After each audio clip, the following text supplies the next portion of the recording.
5th generation war की बातें चल रही थी, मैं भी सोच रहा था, बाकी लोग भी बहुत सारे सोच रहे होंगे कि 5th जनरेशन वॉर क्या होती है, किस तरह लड़ी जाती है।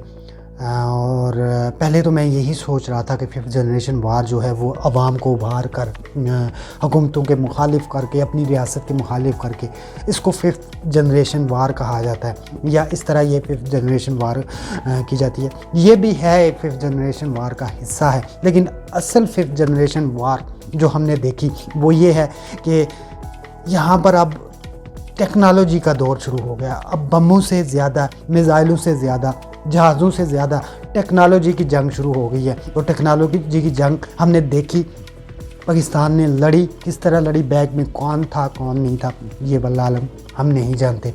पाकिस्तान के खुद की टेक्नोलॉजी थी, रेडार सिस्टम तो ज़्यादातर पाकिस्तान का खुद का था।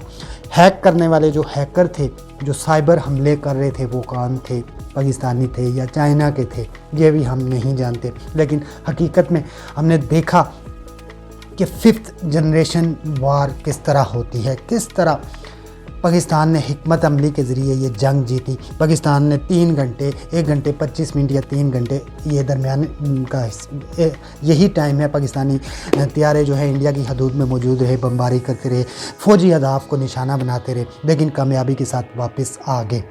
कामयाबी के साथ वापस आने के बाद उन्होंने इंडिया को इतना नुकसान पहुंचाया कि हम सोच भी नहीं सकते। इंडिया की भी सोच नहीं गई वहाँ तक कि इतना नुकसान पाकिस्तान पहुंचाएगा। बहरहाल 5th जनरेशन वार में पाकिस्तानी हैकर्स ने इंडिया के तमाम तर सिस्टम को जाम कर दिया। इंडिया के जदीद तैयारे, राफेल तैयारों को उन्होंने जाम कर दिया, कंट्रोल टावर से उनका राब्ता, उनको जो गाइडलाइन मिल रही थी उससे मुनक़ता कर दिया। यहाँ तक है कि इन्होंने जो उनके आर्मी के हेडक्वार्टर्स में जो मीटिंग हो रही थी उनकी वीडियो भी, उनकी लाइव वीडियो भी देख रहे थे। और राफेल के पायलट की जो बातचीत हुई इंडियन अपने कंट्रोल टावर से, या अपने जो उनको उसको डिक्टेशन दे रहे थे, उनके साथ जो बात हुई, तो वो भी रिकॉर्डिंग पाकिस्तान के पास मौजूद है।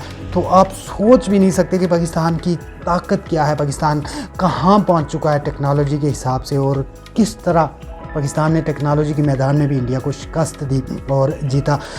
सुनने में आ रहा है कि पाकिस्तान ने जो इंडिया का मिज़ाइल सिस्टम है वो भी हैक कर लिया था, 70% से ज़्यादा नाकारा बना दिए थे, और 30% जो बचे थे उनको भी उड़ने के काबिल नहीं छोड़ा था। एटमी जो प्रोग्राम है उस पर उसको हैक कर लिया गया था, उसको भी चलने के काबिल नहीं छोड़ा था। दुनिया की IT की जो दुनिया दौड़ में इंडिया बहुत ज़्यादा आगे था, लेकिन पाकिस्तान ने उसको पिछाड़ के रख दिया, पाकिस्तान ने उसको दबा के रखा, पाकिस्तान ने उसको तबाह कर दिया। इंडिया की हर तरह की सनत तबाह हो चुकी है। अब देखिए पाकिस्तान की माशियत ऊपर जा रही है और इंडिया की डाउन हो गई है। इंडिया 10 साल पीछे चला गया। इंडिया को जो नुकसान हुआ है वो आप सोच भी नहीं सकते। इंडियन मीडिया जितना मर्जी चीखे चिल्लाए, जो भी करे अपनी आवाम को खुश करने के लिए, रेटिंग के चक्कर में, लेकिन ऐसा कुछ भी नहीं है। जो भी हुआ पाकिस्तान, इस टाइम पाकिस्तान मीडिया सच बता रही है, ISPR ने सच बताया, और सिफारती महाज में भी पाकिस्तान ने ये जंग खूब लड़ी। लेकिन 5th जनरेशन की जो बात मैं कर रहा था ना, ये है 5th जनरेशन कि आपने टेक्नोलॉजी से इंडिया को हराया। इंडिया को समझ नहीं आएगी उसको मिज़ाइल कहाँ से पड़ रहे हैं, इंडिया को समझ नहीं आ रही कि उस पर जट से आ रहे कहाँ से हमला कर रहे हैं, इंडिया को समझ नहीं आ रही कि मिज़ाइल कहाँ से आ रहा है और हमारे राफेल को गिरा रहा है, इंडिया को समझ नहीं आई कि बरामूस के ज़ख़ीरा पे हमारे जट कहाँ से हमला कर रहे हैं, कैसे हमला कर रहे हैं। बिल्कुल भी उसके होश उड़ा कर रख दिए पाकिस्तान ने, और जैसे उसके होश उड़े उसको समझ ही नहीं आई कि हमारे साथ हुआ गया। उसके बाद उसने अमेरिका के आगे जाके हाथ जोड़े, रोया कि यार मेरी जान छुड़ाओ, पाकिस्तान मुझे ख़त्म करने वाला है, पाकिस्तान मुझे अब नहीं छोड़ेगा। वीडियो आपको कैसी लगी कमेंट में ज़रूर बताइएगा। नेक्स्ट वीडियो तक मुझे दीजिए इजाज़त। अल्लाह हाफ़िज़।